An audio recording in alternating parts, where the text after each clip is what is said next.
Salut mes amis, bienvenue sur ma chaîne. Est-ce que vous êtes déjà demandé pourquoi certaines personnes semblent toujours avoir cette motivation nécessaire pour atteindre leurs objectifs, mais des autres, voilà, on a des difficultés parfois. Ça veut dire, on va aujourd'hui voir ces fameux points de, non-retour, ce moment où l'engagement devient si fort qu'il est presque impensable de faire marche arrière. On va voir le secret de la motivation tenace, on dirait comme ça, et découvrir comment atteindre ces points.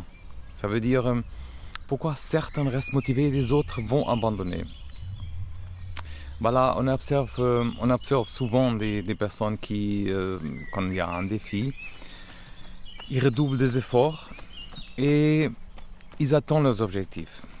Et des autres qui, confrontés aux mêmes obstacles, ont fini par jeter l'éponge, par exemple. Quelle est la différence entre les deux? Ça veut dire qu'est-ce qui fait que certains restent motivés même quand, par exemple, des autres abandonnent? Mais il n'y a pas qu'une seule réponse. Ça veut dire il y a plusieurs choses qui entrent en jeu. Ça veut dire comprendre ces choses, ça aide nous à avoir notre propre motivation et à persévérer dans nos projets. Ça veut dire l'un des éléments importants, c'est la clarté de notre pourquoi. Ça veut dire les personnes qui restent motivées ont cette raison très forte. Ça veut dire très personnelle qui les pousse vraiment toujours à continuer. Ça veut dire qui est aligné avec leurs valeurs, avec leurs aspirations. Et quand les difficultés, par exemple, se présentent, c'est pourquoi leur rappelle pourquoi ils ont commencé et leur donne vraiment cette force de surmonter, par exemple, les obstacles. Alors, avoir ce pourquoi, c'est clair, c'est profond et ça nous donne vraiment cette base solide pour nous accrocher. Et quand il y a des moments de doute, de fatigue, ça nous rappelle le sens de notre démarche aussi. Et ça nous aide à maintenir le cap. Ça veut dire un autre facteur important, c'est vraiment la mentalité. Ça veut dire les personnes qui persévèrent, ça veut dire ils ont par exemple une mentalité de croissance, ça veut dire ils croient dans leur capacité, leur intelligence qui peut être développée. Par exemple, ils voient les défis comme des opportunités de grandir et les échecs aussi comme des étapes sur ce chemin de réussite. Ça veut dire plutôt comme des imprévus et incompétences. Ça veut dire cultiver une mentalité de croissance, ça nous permet d'aborder des difficultés. Ça veut dire être plus optimiste, résiliente. Et on peut préserver et apprendre avec nos erreurs. Ça veut dire cette capacité de gérer les choses est vraiment importante. Parce que c'est clair, personne n'atteint des objectifs sans rencontrer des obstacles. On a parlé de ça plusieurs fois. Des difficultés, c'est clair, c'est lié. Et la différence, c'est que c'est la manière comment on réagit face à ces imprévus. Par exemple, ceux qui restent motivés, ils vont voir par exemple ces imprévus comme temporaires, des occasions d'ajuster leur stratégie et comme des raisons pour ne pas abandonner. Ils font preuve de résilience, se relèvent aussi plus fort et ça veut dire développer notre résilience nous permet de ne pas laisser décourager par les échecs et aussi continuer à avancer vers nos objectifs. Et on apprend avec chaque expérience. Okay? Ça veut dire c'est aussi important d'avoir un système de soutien. Et ça fait une différence. Ça veut dire avoir des amis, de la famille, nous, qu'on peut parler entre nous. On a même dans les discussions, dans les commentaires. Il faut quelqu'un qui nous croit en nous, qui offre un soutien dans ces moments difficiles. Ça nous donne aussi la force de continuer quand on a envie de tout laisser tomber. Ça veut dire un réseau soutien, c'est vraiment, ça nous apporte cet encouragement. Ça nous aide à surmonter ces moments de doute, et il y aura beaucoup de moments de doute, et à rester surtout motivé. Et la mise en place de ces habitudes, on dirait comme ça, des routines, est aussi important. Ça veut dire quand les actions ont une bonne base, voilà, on a une certaine habitude à faire les choses, elle demande moins d'efforts, c'est comme ça devient automatique.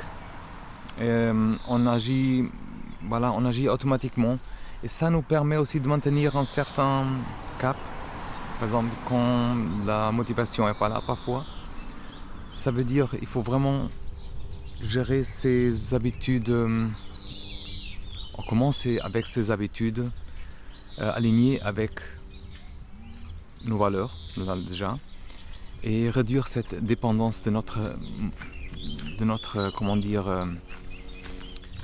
dépendance de notre motivation qu'on n'a pas parfois. Ça veut dire, je ne sais pas si je fais bien expliquer. Alors, on va parler de ce point de non-retour qu'on a dit au début. C'est un concept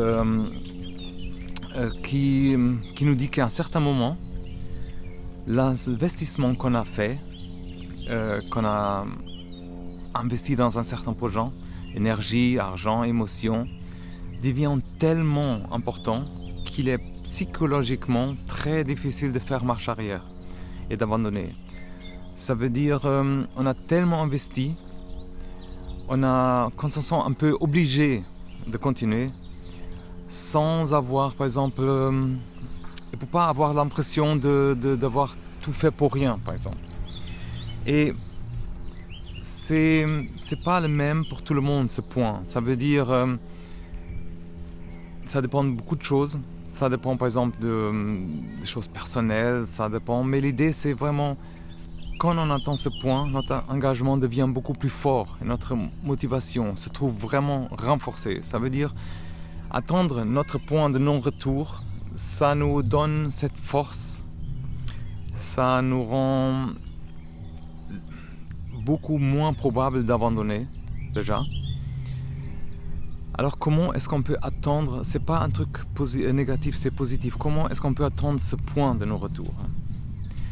Alors, il faut investir par exemple du temps et de l'énergie de manière importante. Plus on consacre par exemple du temps à nos efforts, à notre projet, plus ça devient important pour nous et plus c'est difficile d'abandonner. Et aussi, partager nos ambitions avec nos proches sur les réseaux d'une manière saine, c'est clair. Le fait de rendre nos objectifs publics peut créer une certaine pression positive, nous inciter à persévérer pour ne pas perdre, on dirait comme ça, ce jeu. Voilà. Alors, on peut aussi visualiser notre succès de manière intense et régulière. Ça veut dire, imaginez par exemple les bénéfices qu'on retire une fois que notre objectif est atteint. Plus cette vision sera claire et plus on est engagé. Ça veut dire plus on est motivé, ça nous motive à continuer. Et comme je disais aussi avant, trouver un mentor ou un coach ou quelqu'un qui nous guide, qui nous soutient, qui nous tient comme responsable, on dirait comme ça. Ça nous aide à rester sur la bonne voie, à ne pas nous décourager. Par exemple, rejoindre une communauté, un groupe avec les mêmes objectifs. Alors, c'est important d'être entouré des personnes qui ont des aspirations comme nous on a. Et ça nous donne un sentiment, par exemple, d'appartenance qui renforce cette motivation. Et comme je disais avant, célébrer chaque petite victoire. Il faut par exemple reconnaître qu'on a toujours un peu de succès, même minime. Tu vois. Ça nous donne un sentiment d'accomplissement. Il faut nous offrir une balade, il faut nous offrir quelque chose de bien, un cinéma. Et acheter quelque chose qu'on a vraiment besoin déjà. Mais il faut se rappeler que notre pourquoi déjà, toujours. Notre pourquoi. Il faut prendre régulièrement le temps de nous reconnecter, par exemple, à nos motivations. Qu'est-ce qui nous motive vraiment? pourquoi cet objectif est important pour nous, quels sont les bénéfices qu'on va tirer de tout ça. Et il faut développer cette identité qu'on a avec ça. Par exemple, il faut commencer à s'identifier, par exemple, comme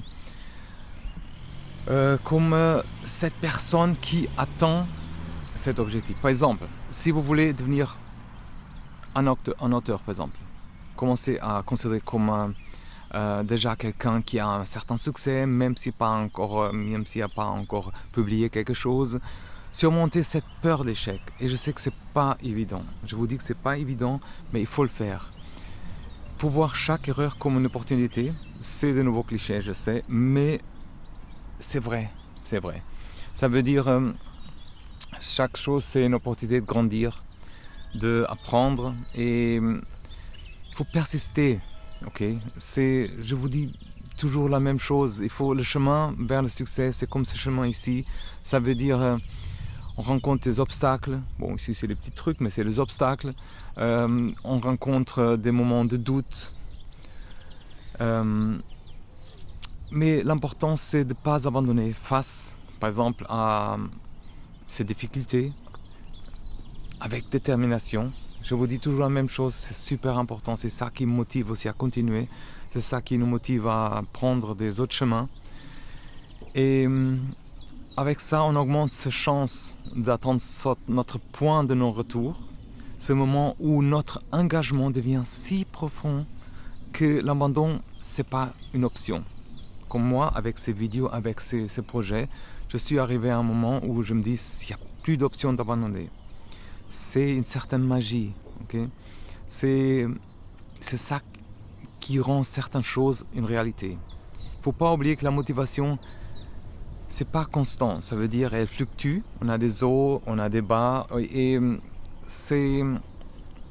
il faut comprendre ça, il faut comprendre et atteindre ce point de non-retour où on se donne tous les moyens de persévérer avec un certain succès. Alors quel est par exemple votre prochain grand objectif par exemple, ou qu'est-ce que vous allez faire, ou toi, qu'est-ce que tu vas faire pour rapprocher pour s'approcher de ce point non-retour.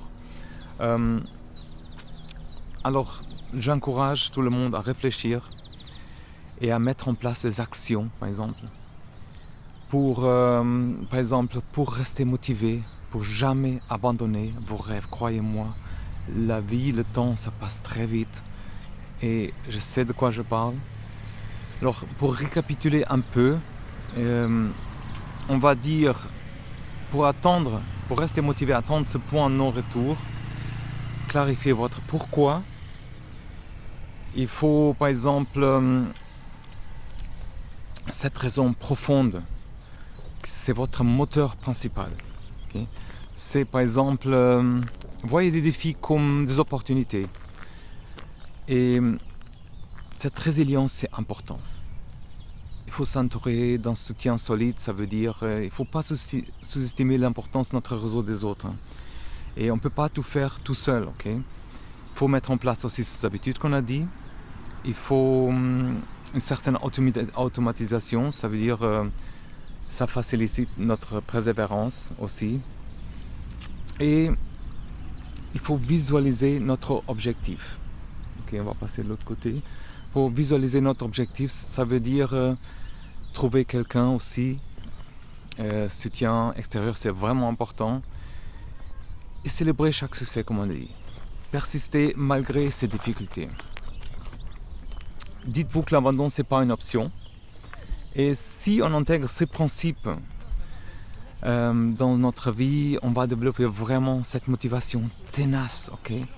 Et ça nous permet d'augmenter vraiment les chances d'atteindre nos objectifs.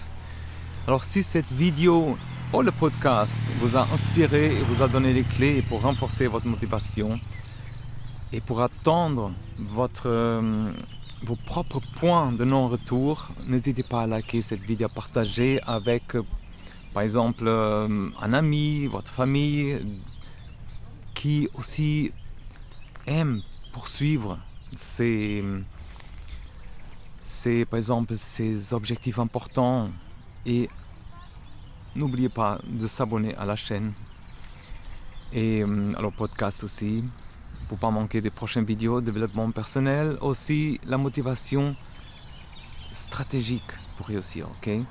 Si vous souhaitez aller encore plus loin, recevoir chaque semaine des conseils exclusifs, des exercices pratiques aussi, des réflexions pour vous aider à rester motivé, à transformer vos rêves en réalité, je vous invite aussi à vous inscrire à mon bulletin.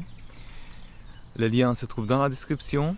Et encore merci beaucoup d'avoir regardé cette vidéo. N'oubliez pas que vous avez la force. Nous, on a tous cette force intérieure pour atteindre nos objectifs. Croyez en vous et n'abandonnez jamais. Okay? À très bientôt pour de nouvelles inspirations. Tenez bien. Bye bye.